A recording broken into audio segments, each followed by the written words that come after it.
The Great Waltz was originally going to be called Champagne and Ice. The idea was it was New Year's in Hollywood as opposed to New Year's in Vienna. It was meant to counter the idea that the only New Year's is the New Year's of, of Johann Strauss Jr., which we see all over the world every year on New Year's Day. Because the waltz, in a way, the waltz stops being written in Europe. It becomes an emblem of pre-World War I Europe. When Richard Strauss writes Der Rosenkavalier, he writes waltzes in the style of the past. Now that's 1910, 1911. And then when Ravel writes his La Valse after World War I, it was originally called Vienna.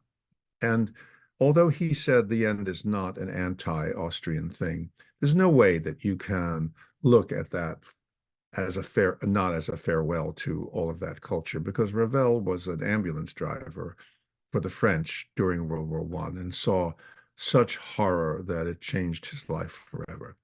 I wanted to continue the idea that the waltz continued in America because a lot of those composers, well, all of them for the most part, came out of Europe in the first place. So there are waltzes in movies that continue on way after the waltz is an acceptable new form. New waltz is an acceptable form in Europe.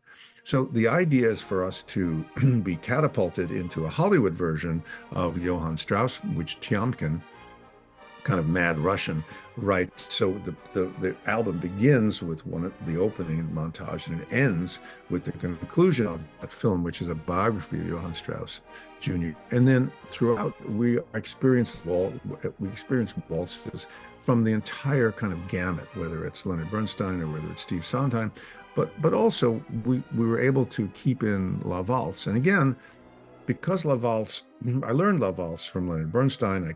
I covered him with the Orchestre Nationale de France, and it was an all Ravel program. So in a way, my recording of my conducting of it is as much a tribute to Lenny as to anybody else. But again, if you listen to the balances of it, you hear more La Valse in that La Valse than you hear in almost any other recording. But also now we have the Little Waltz by Korngold, or from the Snows of Kilimanjaro by Benny Herman. So it is meant to be what happened to the waltz after it left Vienna.